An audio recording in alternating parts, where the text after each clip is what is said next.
Marcos, capítulo de número 10. No domingo passado, nós consideramos na exposição de Marcos os versículos 35 ao 41. Vamos ler hoje do 42 ao 45, completando esta sessão.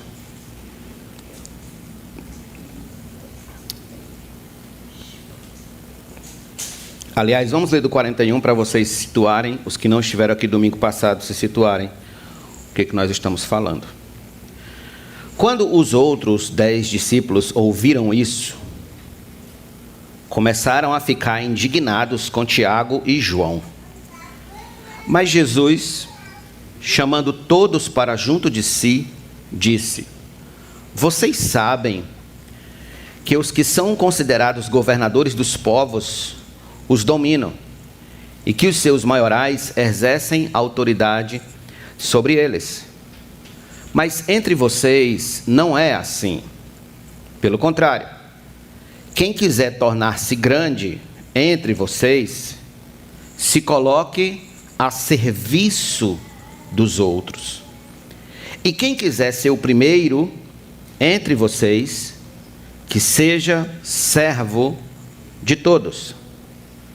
Pois o próprio Filho do Homem não veio para ser servido, mas para servir e dar a sua vida em resgate por muitos. Vamos orar mais uma vez. Curve sua fronte, feche seus olhos e me acompanhe em oração. Senhor, estamos com Tua palavra aberta diante de nós. Pedimos que o Senhor nos ajude, nos socorra, nos ilumine, porque sem a iluminação do Teu Espírito, nós continuamos em trevas. E eu rogo que nesse instante o Senhor nos dê da Tua graça e nos faça entender o que o Senhor quis ensinar com este registro à Tua igreja.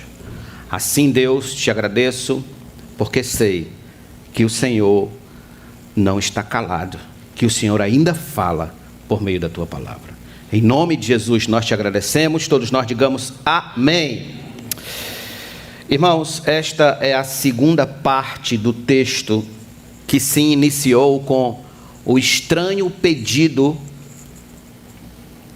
de Tiago e João. De um modo insensível ao anúncio da morte de Cristo e a amizade com os demais discípulos, Tiago e João cometeram um deslize ético, cujo registro nós temos diante de nós. Eles pediram a nosso Senhor para que, em sua glória, um deles fosse posto assentado à sua direita e o outro posto assentado à sua esquerda. Eles tomaram a dianteira tentando garantir um lugar de destaque no céu antes que Jesus fosse ao Calvário, ressuscitasse e voltasse para o céu. Naturalmente, como acabamos de ler no versículo número 41, a reação dos demais discípulos foi de profunda indignação. Eles se sentiram ofendidos com a proposta de predileção levada até Jesus pelos dois irmãos.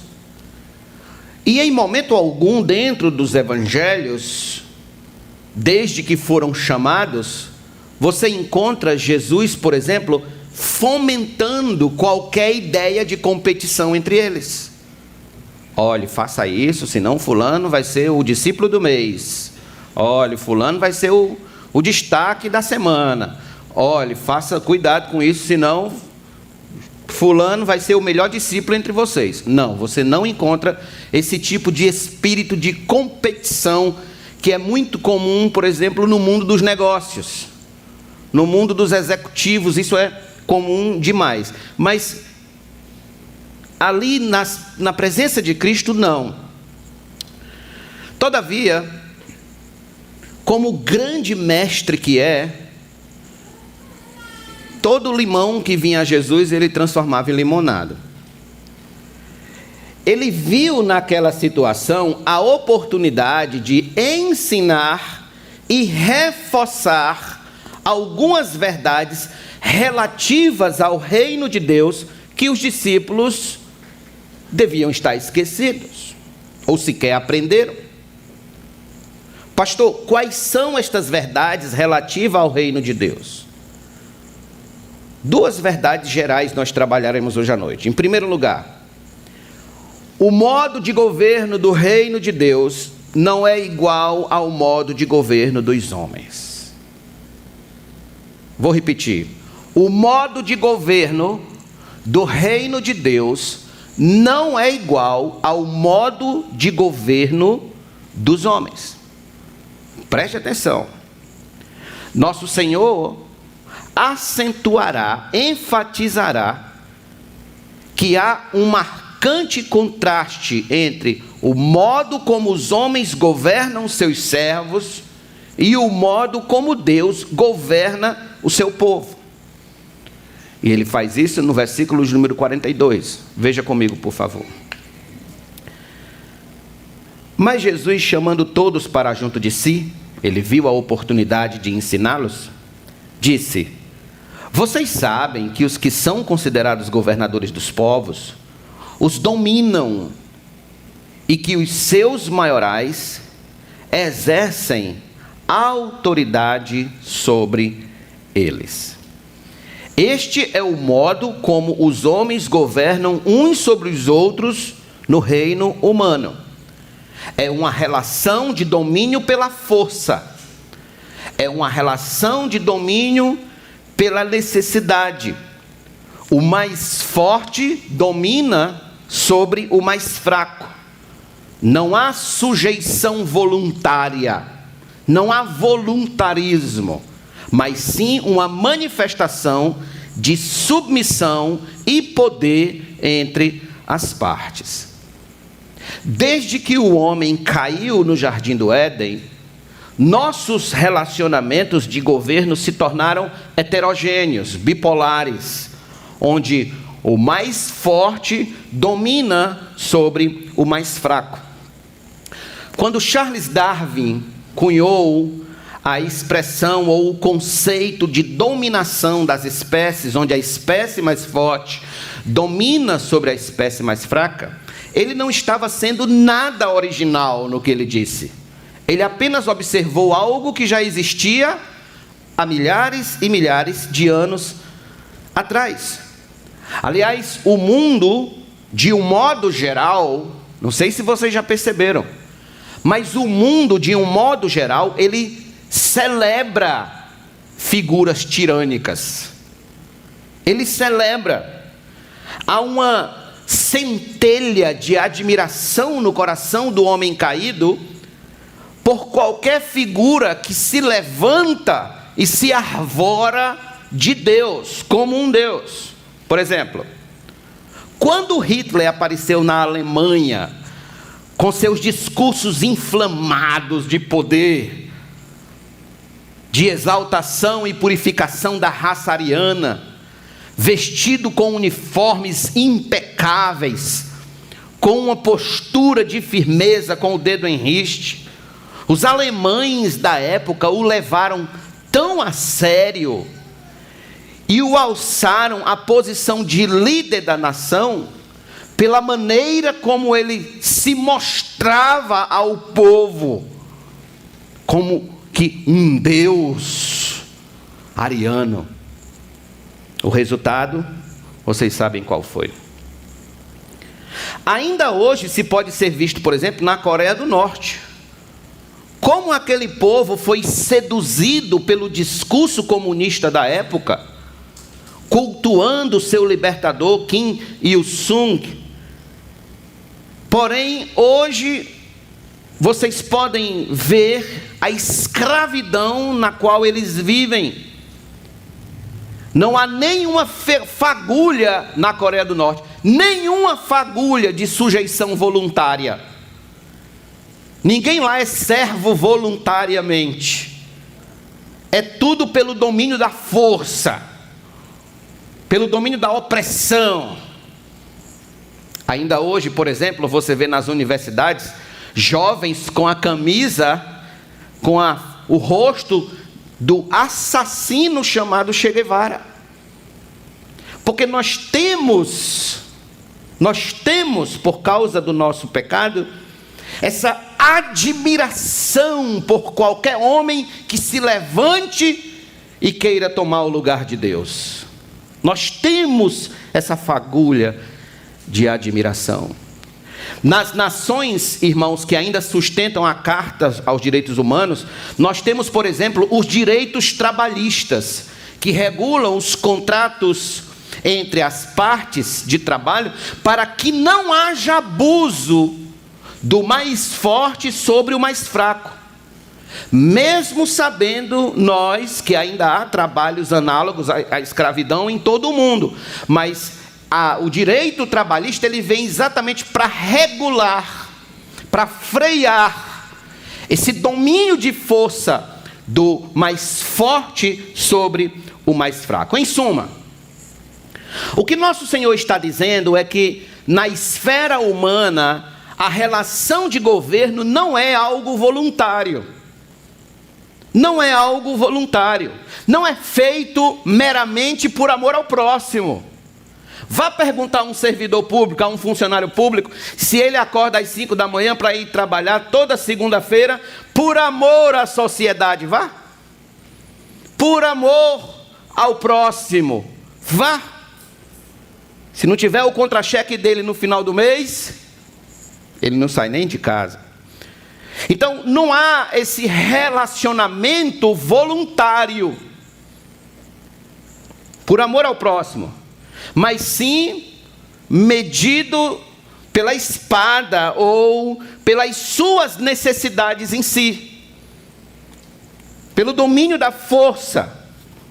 Há uma frase muito popular no campo político que diz assim: aos amigos tudo, aos inimigos os rigores da lei.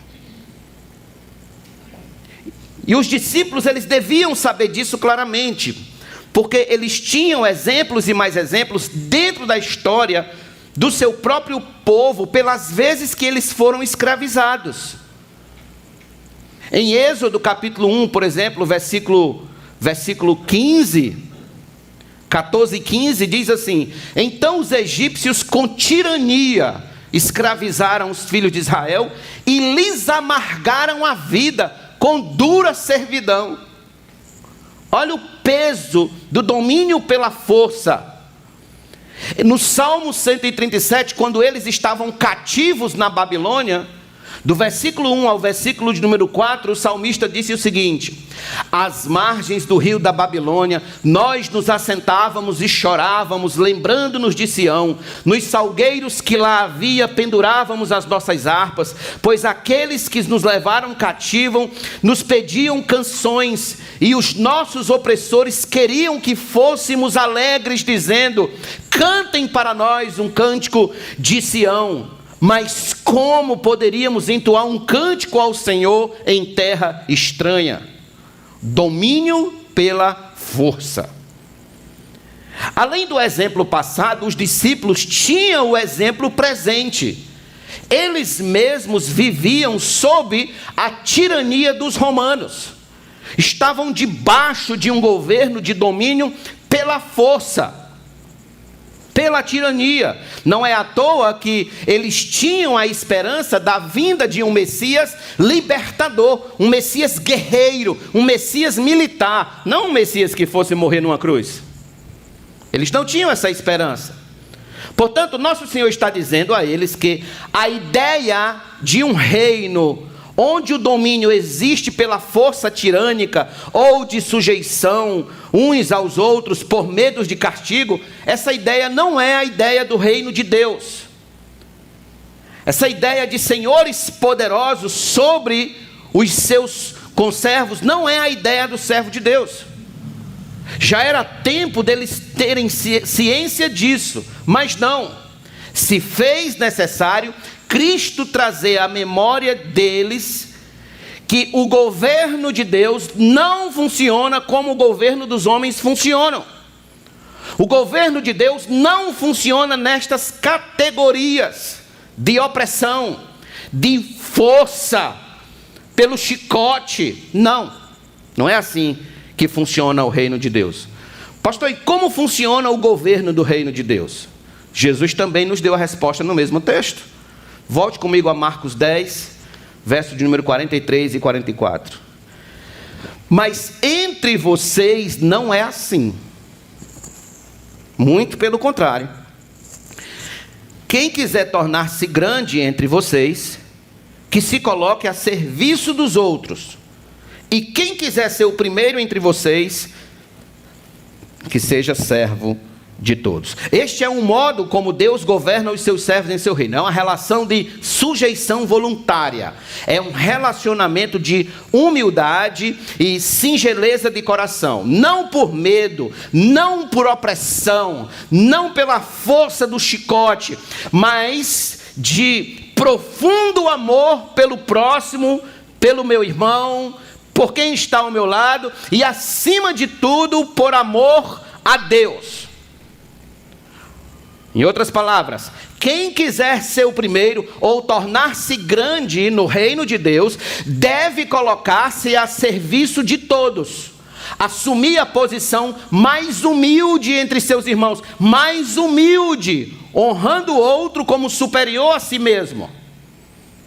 Honrando o outro como superior a si mesmo. Nosso Senhor, irmãos, já tinha dito isso a eles antes, quando numa discussão eles disputavam quem era o maior entre eles. Então lá em Marcos capítulo 9, versículo 35, Jesus disse: se alguém quer ser o primeiro, será o último e servo de todos. Ou seja, no reino de Deus não há espaço para culto a si mesmo. No reino de Deus não há espaço para o ego. No reino de Deus não há espaço para se achar alguma coisa. No reino de Deus não há espaço para aplausos, para soberba. Não há. No reino de Deus é um servo servindo a outro servo. Eu vou repetir isso aqui. No reino de Deus é um servo servindo a outro servo. Irmãos, este é um grande defeito no cristianismo moderno. Um grande defeito é que nós perdemos a identidade de servos. Nos tornamos crentes mimados. Nos tornamos crentes estrelas. Ouvimos cada dia mais mensagens humanísticas. O tempo todo damos ouvidos, damos atenção a falsos profetas que dizem que você é o centro de Jesus. Que dizem que Deus tem o lápis, mas você é quem tem a borracha. Que dizem que você tem o mesmo valor de Jesus, ou que Deus tem a obrigação de lhe abençoar, e por aí se vai, de tantas heresias que a gente ouve hoje em dia. Nos tornamos um povo, por dar atenção a esse tipo de mensagem, por dar atenção a esse tipo de pregação, nós nos tornamos um povo que perdeu o senso de comunidade e abraçou a ideia de um clube social que frequentamos domingo à noite. Damos uma oferta e um dízimo que determinamos o quanto Deus merece, não é nem o quanto realmente devemos dar, é o quanto Deus merece, e aí a gente acredita que está tudo bem. Será? Na antiga Grécia, a ideia de ser servo, a palavra servo aqui é diaconia, a ideia de serviço era o oposto de felicidade. Conforme Platão disse, como é possível ser feliz quando se tem de servir alguém? Olha a mentalidade do filósofo. Porque é assim que o mundo realmente pensa. Um servo é alguém infeliz. Um servo é alguém miserável. Um servo é alguém sem prestígio e sem valor. Nós podemos ver isso claramente no discurso das feministas, que dizem, por exemplo, que a mulher que serve a sua família é uma oprimida. dentro do seu lar. É uma mulher oprimida. É uma mulher que, sabe, que ninguém deixa ela ser mulher de fato. Aí trazem um chavão que dizem, né? Lugar de mulher é onde ela quiser. Essa não é a mentalidade bíblica. Essa não é a mentalidade das Escrituras. Lugar de mulher como serva de Deus. É servindo a Deus no seu lar, no seu trabalho, seja onde for, mas servindo a Deus acima de coisa. Então, por outro lado, essa ideia que o mundo tem a respeito de ser servo como algo infeliz, por outro lado, é preciso dizer que nosso relacionamento não estará correto com Deus enquanto não assumirmos a nossa identidade de servos. Servos. Enquanto não tivermos a postura de um servo de Deus. Pastor, quais são as características de um servo? Ouça, antes de abordarmos as características de um servo, é necessário dizer que ser servo naquela época estava diretamente ligado à condição de escravo. Escravo. Não era meramente o camarada que vai para casa no final do expediente e volta no outro dia. Não. Ele era escravo, ele era servo. 24 horas. 24 horas. E tem algo que as Escrituras fazem isso muito claro, né? Que nós precisamos entender que neste mundo, todos nós somos servos. Neste mundo, quer seja crente, quer seja descrente, todos nós somos escravos de alguém. Todos nós somos servos de alguém. Não há autonomia nessa questão. Não há essa de em cima do muro. Porque, segundo as Escrituras, ou você é servo de Deus, escravo de Deus, ou você é escravo do mundo, do pecado e do diabo. Ou você serve a um, ou serve a outro. Ou serve a Deus, ou serve às riquezas. As riquezas ali, Jesus se refere à mentalidade de mundo, obviamente. A todo o conceito materialista desse mundo, de existir nesse mundo. Em João capítulo 8, versículo 34, Jesus disse: em verdade lhe digo que todo o que comete pecado é escravo do pecado. Escravo. Em 1 João 1,8, João escreveu: se dissermos que não temos pecado nenhum, a nós mesmos nos enganamos e a verdade não está em nós. Então, se a gente comete pecado, nós somos o quê? Escravos do pecado. Por natureza, nós somos escravos do pecado. Bem, eu não quero me deter nessa constatação, exatamente porque ela é melhor entendida quando a gente conhece as características de um servo ou de um escravo. Quais são as características de um servo? Em primeiro lugar, ele não pertence a ele próprio. Ele foi comprado. Ele não pertence a si mesmo. O servo ou o escravo é alguém que foi comprado no mercado. Comprado no mercado. Ele saiu debaixo de um senhorio e passou a pertencer a outro senhor agora. Ele passou a pertencer a outro senhor. Ele não pertence mais a si mesmo. Ele agora pertence a um outro. É tanto que em 1 Coríntios, capítulo 6, versículo 19 e 20, Paulo disse: será que vocês não sabem que o corpo de vocês é santuário do Espírito Santo, que está em vocês e que vocês receberam de Deus, e que vocês não pertencem a vocês mesmos? Olha como Paulo coloca. Você não pertence mais a si mesmo se você é crente em Cristo. Porque vocês foram, ele diz, vocês foram comprados por preço. Agora, pois, glorifiquem a Deus no corpo de vocês. Deus comprou você. Você é dele. Segundo lugar, o servo não tem direitos a exigir do seu senhor. Não tem direitos, ele apenas tem de cumprir a missão para a qual ele foi comprado. Perceba, Ele não pode colocar o dedo na cara do seu senhor e dizer: você me deve isso ou aquilo. Ele não pode. Simplesmente ele tem de fazer o que foi comprado para fazer. Por exemplo, abra sua Bíblia comigo, por favor, em Lucas, capítulo de número 17. Jesus traz um excelente resumo sobre o que é ser um servo. Lucas 17.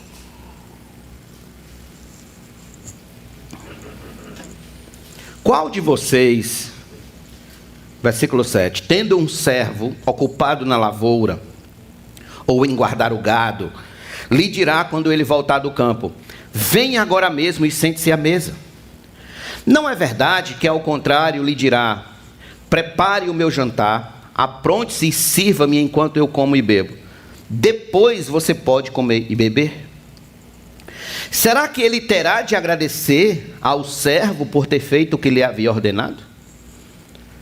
Assim também vocês, depois de terem feito tudo o que lhes foi ordenado, digam: somos servos inúteis, porque fizemos apenas o que devíamos fazer. Que texto, hein, irmãos?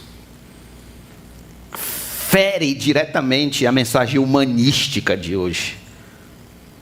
A mensagem humanística em que trata o ouvinte do Evangelho como um bibelô, como um cristal que tem que ser muito bem manuseado com as palavras para não quebrar, para poder voltar no próximo culto. Que se dane.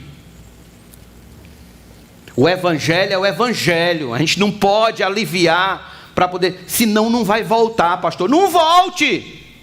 Mas se voltar, queira ser crente de verdade, servo. Queira ser um servo. Queira ser autêntico, servir ao Senhor de verdade. Depois de fazer tudo, diga: sou um inútil, porque só fiz o que estava ordenado que eu fizesse. Servo. Para isso que foi comprado, para fazer o que tem que ser feito. E acabou. Quarto lugar. Aliás, em terceiro lugar, ele não tem autonomia para humilhar e abusar de seus conservos. Ele não tem autonomia. Vocês devem lembrar de um homem que tinha uma dívida muito grande com o seu senhor. Ele tinha uma dívida muito grande. Ou ele pagava essa dívida, ou ele ia sofrer as consequências de dever essa dívida. Então ele foi até o seu senhor e pediu clemência, pediu misericórdia, que o Senhor tivesse misericórdia dele, e que o Senhor olhasse para ele com um olhar de bondade, com um olhar de cuidado, até que seu senhor, tocado no coração, perdoou aquela dívida. Mas quando ele estava voltando para casa, aconteceu isso aqui, ó. Abra sua Bíblia comigo, por favor, em Mateus capítulo de número 18. Mateus 18. Veja que texto nós temos aqui. Versículo de número 28. O seu senhor tinha perdoado a sua dívida. Versículo 27, no versículo 28 diz: saindo, porém, aquele servo encontrou um dos seus conservos que lhe devia 100 denários.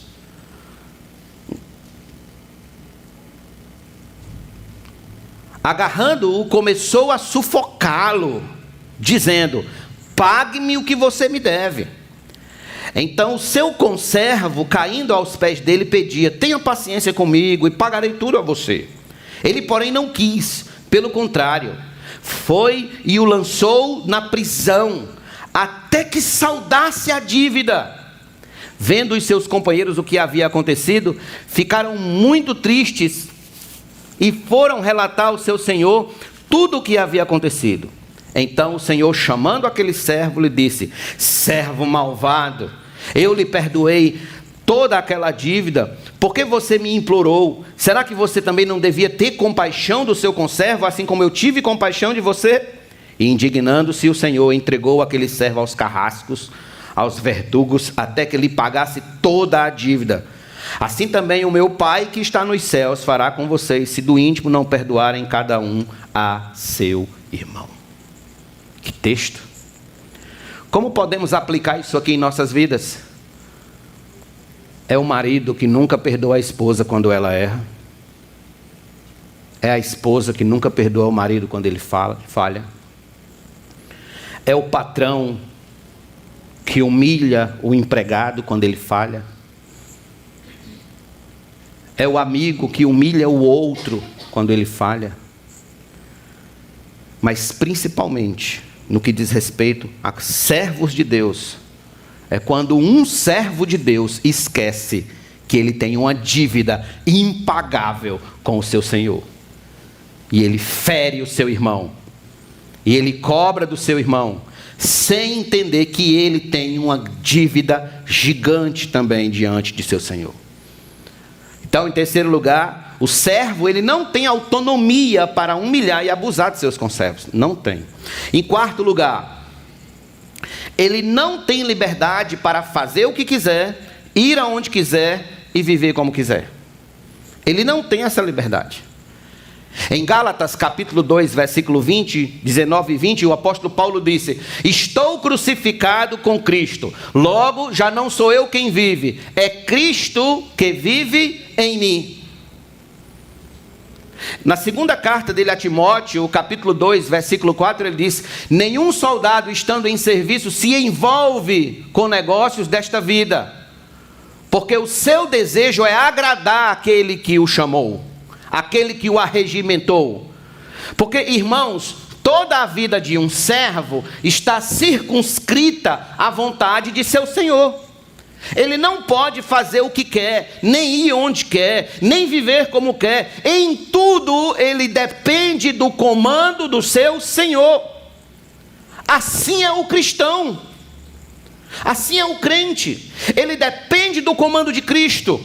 Ele lê o manual de instrução, ele verifica o manual de instrução, que é a Bíblia Sagrada, em busca de saber como o seu Senhor quer que ele viva, como o seu Senhor quer que ele faça, como o seu Senhor quer que ele ande, como ele deve proceder. Assim é o cristão. Tudo está muito claro em sua mente. Por quê? Porque ele é um servo. Ele é um servo. Ele foi comprado para servir ao Senhor. Ele foi comprado para uma posição única de servo. Estas são as suas características. Estas são as características de um servo. E eu pergunto, você que está aqui me ouvindo hoje à noite, todas essas características de um servo podem ser encontradas em sua vida? Você se comporta como servo de Cristo no seu casamento, na sua escola, na sua família, na sua vizinhança? Você ali é conhecido como servo de Deus? Quando você passa na rua, quando você passa no corredor das faculdades, quando você passa no corredor do escritório do trabalho, alguém aponta o dedo e diz: lá vai um servo de Deus.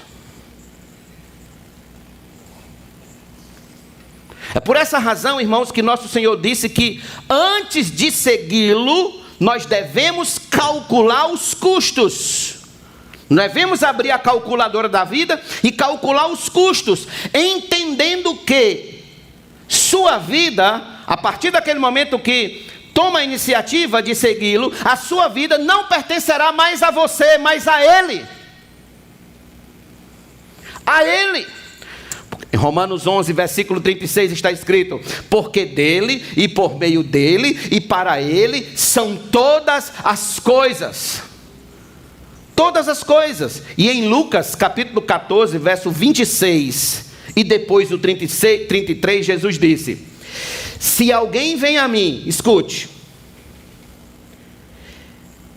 se alguém vem a mim e não me ama mais do que ama o seu pai, a sua mãe, a sua mulher, os seus filhos, os seus irmãos, as suas irmãs e até a sua própria vida, não pode ser meu discípulo. Jesus não negocia isso aqui. Não pode. E no versículo 33 ele disse: assim, pois, qualquer um de vocês que não renuncia a tudo quanto que tem, não pode ser meu discípulo. E renunciar aqui é o que você ama mais. Quem está em primeiro lugar na sua vida? Quem ocupa a posição central da sua vida? Se você não renuncia por Cristo aquilo que está na posição central da sua vida, você não pode ser discípulo de Cristo. Pode ser seu pai, sua mãe, seu filho, sua irmã, seu marido. Pode ser quem for. Você mesmo. Porque no final toda a idolatria termina com o eu. Você mesmo, se você não renunciar a si mesmo, amigo e amiga, você não pode ser discípulo de Cristo. Quer seguir a Jesus? Quer seguir a Jesus? Quer pertencer ao hall de membro do reino de Deus? Pois bem, não quero assustá-lo, não quero iludi-lo. Há um custo. Há um custo. E esse custo é a entrega completa, total da sua vida nas mãos dele. Você não mais pertencerá a si mesmo, não mais será o dono do seu nariz, não mais viverá para a satisfação da sua própria carnalidade, mas para a glória dele. Não mais para si mesmo. Por isso que C.S. Lewis disse: ame a Jesus e faça o que você quiser. Ame a Jesus e faça o que você quiser. Na verdade, C.S. Lewis estava sendo irônico, porque quem ama a Jesus de verdade não vive fazendo o que quer, não faz mais o que quer, vive fazendo o que ele quer, submete-se como um servo à vontade de Cristo. Irmãos, aqui é onde está a diferença entre o crente verdadeiro e o falso. Eu não vou nem falar entre crente e descrente, eu vou falar entre o crente verdadeiro e o falso. É que o cristão verdadeiro, o crente que ama de fato a Jesus, mais do que todos os seus parentes e mais do que a si mesmo, ele não vive mais pela sua vontade, ele vive agora absolutamente pela vontade de Cristo somente. É o que agrada a Cristo, é o que agrada ao Senhor, é isso que ocupa a sua mente 24 horas do dia. Porque para um cristão verdadeiro, ser servo não é uma questão de obrigação. Obrigação é lá no mundo. No mundo você é servo por obrigação. As necessidades obrigam você a se submeter a certos domínios. Mas no reino de Deus não funciona assim. No reino de Deus, um cristão ele é servo por amor. Por amor ao Senhor. Ele ama ao seu Senhor mais que absolutamente tudo. Mais que o pai, mais que a mãe, mais que o filho, mais que a esposa, mais que tudo, mais que os negócios, mais que a faculdade, mais que os diplomas, mais que tudo. Por isso que quando a gente olha para a história da igreja, você vê, por exemplo, um homem como John Owen, que perdeu todos os seus filhos, ainda criança, na morte, e você encontra nele uma joia rara como servo de Deus servindo ao Senhor, porque ele não servia ao Senhor pelo que o Senhor podia lhe dar de confortos nessa vida. Ele amava ao Senhor e ele permaneceu fiel ao Senhor até o fim da sua vida, mesmo tendo perdido todos os seus filhos na infância. Eu estou falando perder um filho. Você tem ideia o que é perder um filho? Lembre agora do seu filho em casa. Lembre agora do seu filho com você. Tem ideia do que é perder aquele filho? John Owen perdeu todos e continuou amando a Deus. Jó perdeu todos e continuou amando a Deus. Porque ser servo de Deus não é uma questão de obrigação. Ser servo de Deus é uma questão de amor ao Senhor. Se você não amar, você não dá um passo à frente com Ele. Precisa ser por amor. Absolutamente por amor. E por qual razão o crente verdadeiro ama a Jesus mais que tudo? Por qual razão? Por causa da minha segunda verdade geral que nosso Senhor ensinou nesse texto. Então vamos agora ver a nossa segunda verdade geral. Segundo lugar, é que aquele que devia ser servido veio servir em resgate dos seus servos. Aquele que devia ser servido que devia estar ocupando uma posição de destaque, de trono, ele desceu do trono e veio servir com a sua própria vida em resgate de seus servos. Volte comigo a Marcos, por favor, capítulo número 10, e veja o versículo de número 45.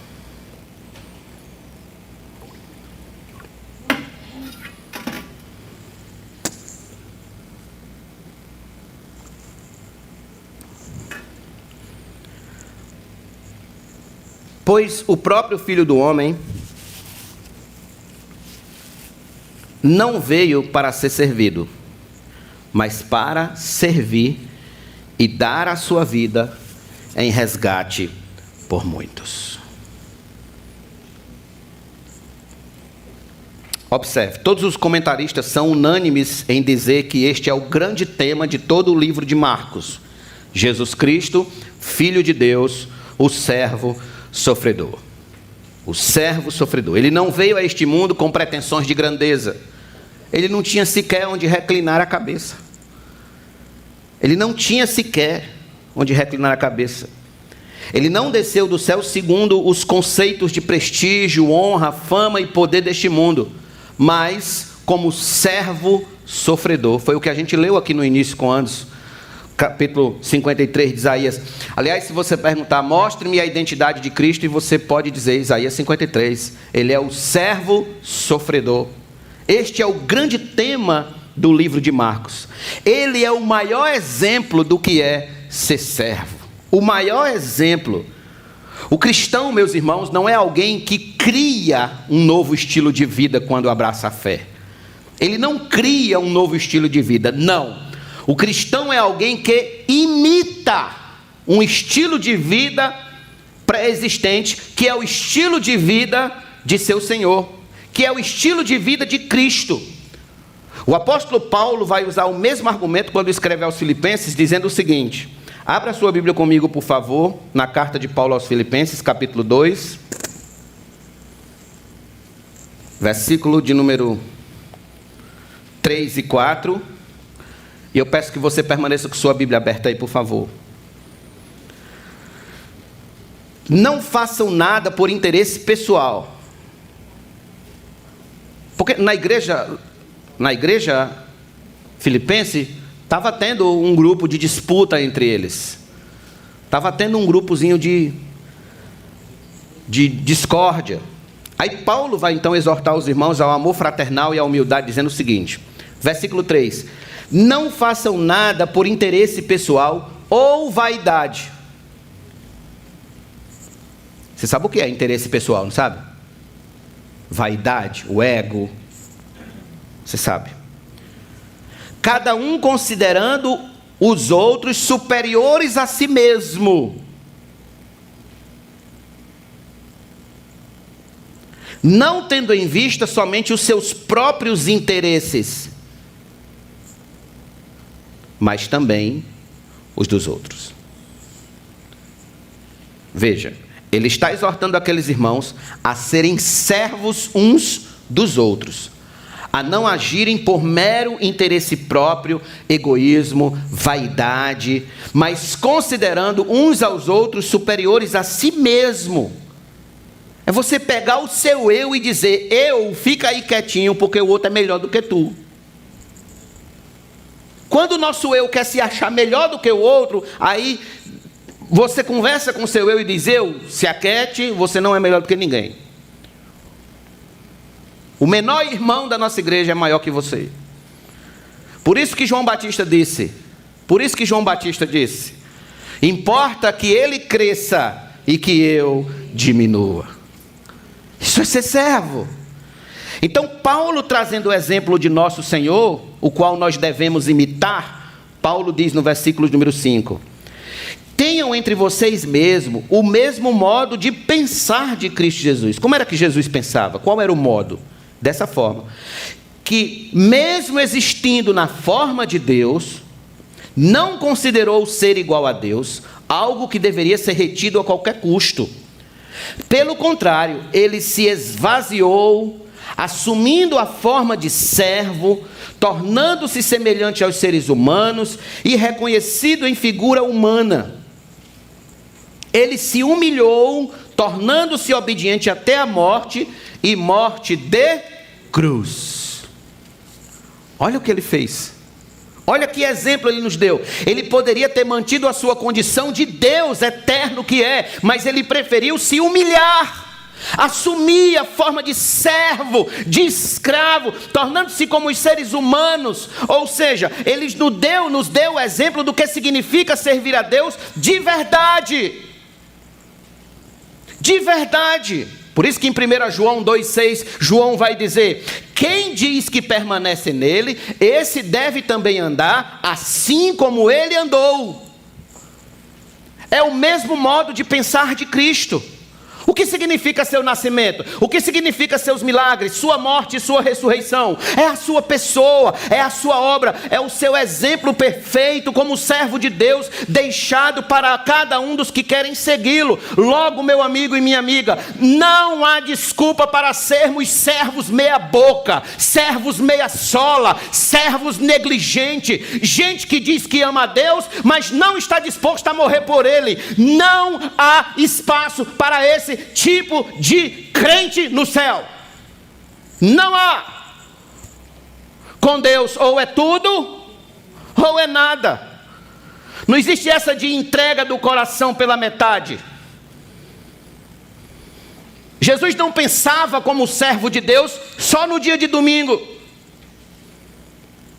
só os domingos que ele era servo de Deus. Não. Ele era servo de Deus em tempo integral, em tudo que ele fazia, onde ele andava, o modo como ele vivia, era todo fundamentado no princípio de ser servo de Deus. Por isso que o crente que ama Jesus, e eu espero que você ame, o crente que ama Jesus, ele é servo de Deus porque ele é o seu maior exemplo. Jesus é o seu maior exemplo de servo. Que exemplo nós temos maior que esse, irmãos? O próprio Cristo, o Filho de Deus, abriu mão de sua glória e veio para este mundo para nos mostrar como é que se deve servir a Deus. Qual desculpa você tem? Mas espera aí que o caldo vai engrossar agora. Vamos lá. O sacrifício dele como servo sofredor foi um sacrifício vicário, ou seja, ele sofreu para nos substituir na cruz, nos substituir diante da ira de Deus. A sua obra, ela não se resume apenas a uma vida perfeita, mas também a sua morte como preço de resgate. Entenda que nós estamos buscando entender por que o crente serve a Jesus por amor. E o crente serve a Jesus por amor exatamente por isso aqui. Ele disse que veio dar a sua vida em resgate por muitos.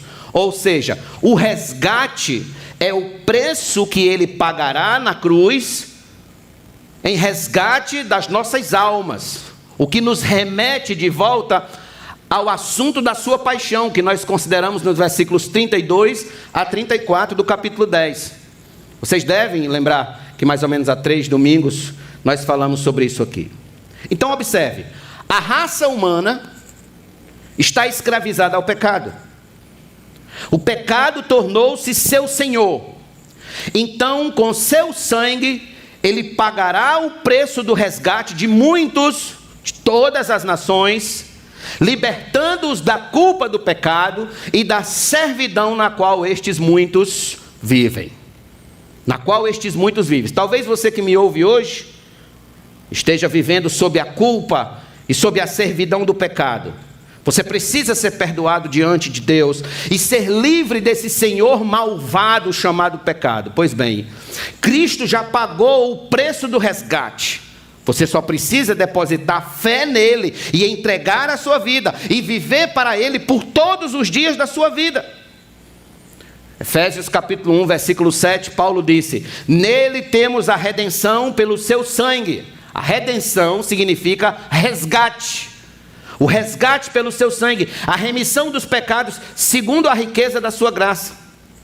Em Hebreus capítulo 8, verso 28, capítulo 9, verso 28, está escrito: assim também Cristo, tendo se oferecido uma vez por todas para tirar os pecados de muitos, aparecerá uma segunda vez, não para tirar pecados, mas para salvar aqueles que esperam por ele. É a sua segunda vinda. E na primeira carta de Pedro, capítulo 1, verso 18 e 19, está escrito: sabendo que não foi mediante coisas perecíveis como prata ou ouro que vocês foram resgatados da vida inútil que seus pais lhes legaram, mas pelo precioso sangue de Cristo, como de um cordeiro sem defeito e sem mácula. Foi com esse preço que você foi resgatado da servidão do pecado e da servidão da morte. O preço que foi pago em resgate da sua alma foi a morte de Cristo na cruz do Calvário. Este foi o grande sacrifício de nosso Senhor, a fim de resgatar para si um povo exclusivamente seu, zeloso de boas obras e que vive para Deus de todo o seu coração. Irmãos, sabe o que mais atrapalha a muitos de viverem como servos de Deus? De assumirem a posição de servos de Deus? Preste atenção nisso aqui. É que eles focam no que vão perder. No que vão perder deste mundo. Eles ficam focando no que vão perder deste mundo, nas amizades do mundo, nos prazeres carnais que o mundo oferece, nos entretenimentos, nos vícios, etc. Então, como o foco dele está nessas coisas, e ele não quer abrir mão, ele não quer deixar de lado, então ele não assume uma posição de servo de Deus.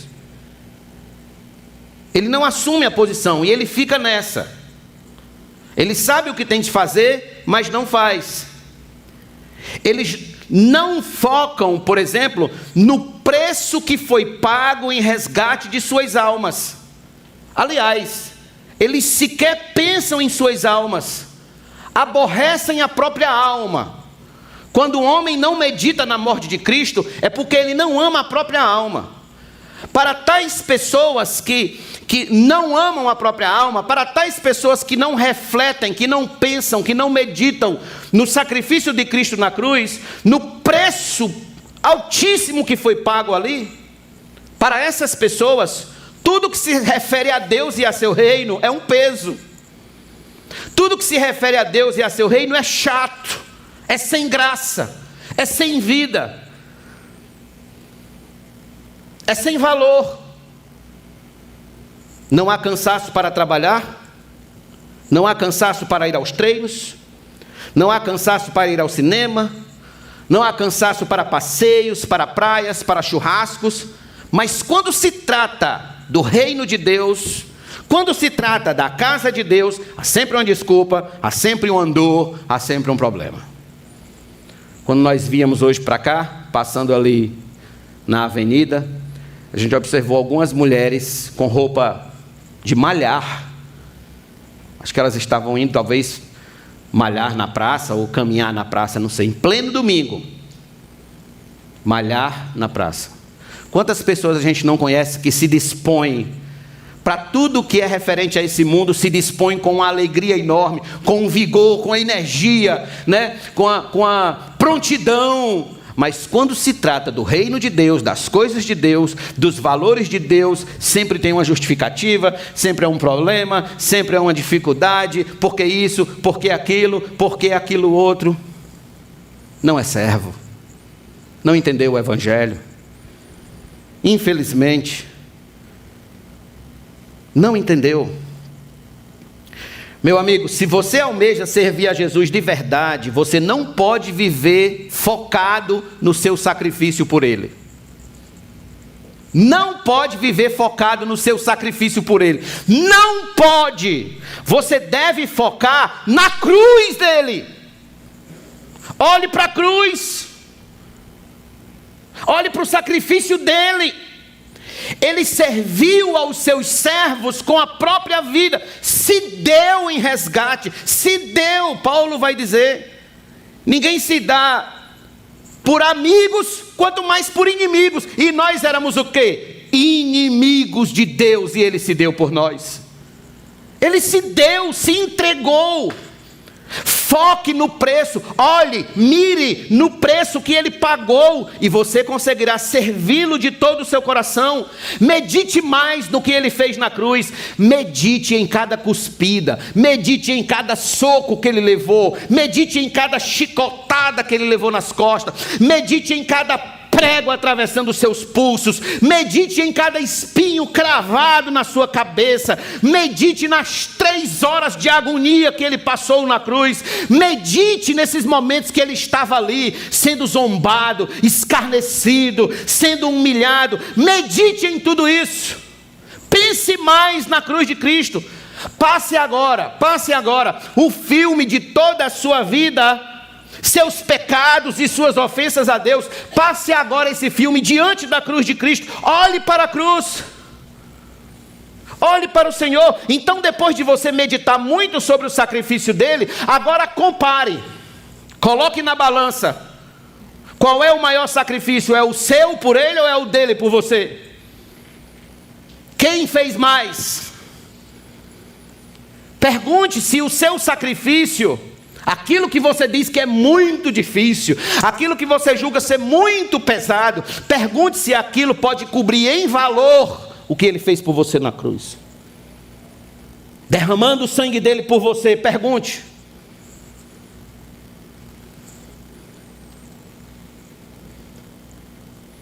Depois você pergunta também se vale a pena ser servo de Jesus ou servo do pecado, porque ou você é servo de um ou servo de outro.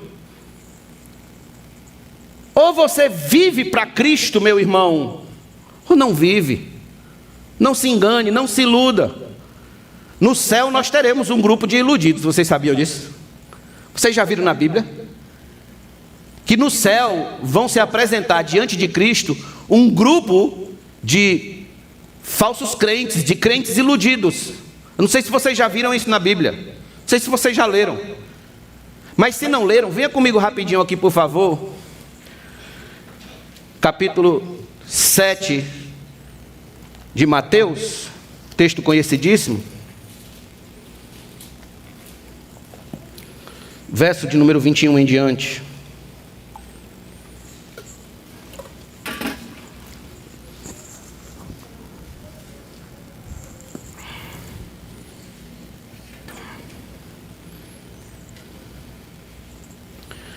Nem todo o que me diz Senhor, Senhor, entrará no reino de Deus, mas aquele que faz a vontade de meu Pai que está nos céus. É o servo. Muitos naquele dia vão me dizer: Senhor, Senhor, nós não profetizamos em seu nome, e em seu nome não expulsamos demônios. Um parêntese aqui, antes que você pense, mas espera ainda, se ele era falso crente, como pode expulsar demônios? Sim, da mesma forma que Judas também expulsou demônios. Quando Jesus enviou de 12 em 12 na missão dos 70, Judas também fez milagres e expulsou demônios. E lembre como Judas terminou. Em seu nome não expulsamos demônio, e em seu nome não fizemos muitos milagres. Veja que eram pessoas bem ativas, pelo que se mostra. Então lhes direi claramente: eu nunca conheci vocês. Afastem de mim, vocês que praticam o mal. Por que esse povo praticava o mal? Eles profetizavam, eles faziam milagre, eles expulsavam demônios, ajudavam as pessoas. Por que eles o que era que eles faziam de tão mal assim? É o coração deles que não pertencia a Cristo. O íntimo deles não pertenciam. Por fora eles eram belas fachadas religiosas, mas por dentro eles não tinham nenhum pingo de sinceridade no que faziam. Eles queriam apenas o que a religião podia dar: o prestígio, o poder, a fama, a glória que a religião podia dar. Mas eles não queriam de fato ser servos de Cristo. Servos somente, absolutamente servos. Então eles, coitados, estavam iludidos, absolutamente iludidos. Alguns de vocês que acreditam que participando de um culto por semana, ofertando alguns reais, evangelizando uma vez por mês, já estão fazendo um grande favor a Deus. Como se Deus precisasse dos favores de vocês. Lê de engano.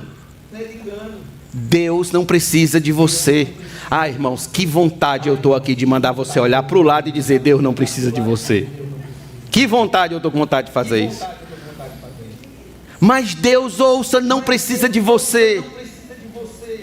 Eu não sei se você já olhou para a cruz. É você que precisa dele. São os seus pecados. São os seus pecados, é você, amigo. Não é ele, é você que precisa dele. Lamento dizer, mas a pessoa que pensa assim nunca se converteu de verdade. Ela não compreendeu que o evangelho não é uma mera questão de fazer, ou até mesmo de dar, mas antes e acima de tudo uma questão de ser. Ser nova criatura, ser um servo em tempo integral, respirar o reino de Deus 24 horas. Respirar, como você respira, como você toma o oxigênio em suas narinas. Sim, é ter o reino de Deus em seu coração e em sua cabeça 24 horas. Ou então você não entendeu o evangelho. Você não entendeu as escrituras. Elizabeth Free, ela disse o seguinte: uma irmã em Cristo, abre aspas, desde que meu coração foi tocado aos 17 anos, creio que nunca me despertei do sono, na doença ou na saúde, de dia ou de noite, sem que meu primeiro pensamento não tenha sido: como eu posso servir melhor ao meu Senhor? Como eu posso servir melhor ao meu Senhor? Pergunto, podemos fazer a mesma afirmação que essa irmã fez? Podemos dizer que desde o primeiro dia em que ouvimos o evangelho, todos os dias nós respiramos o reino de Deus 24 horas?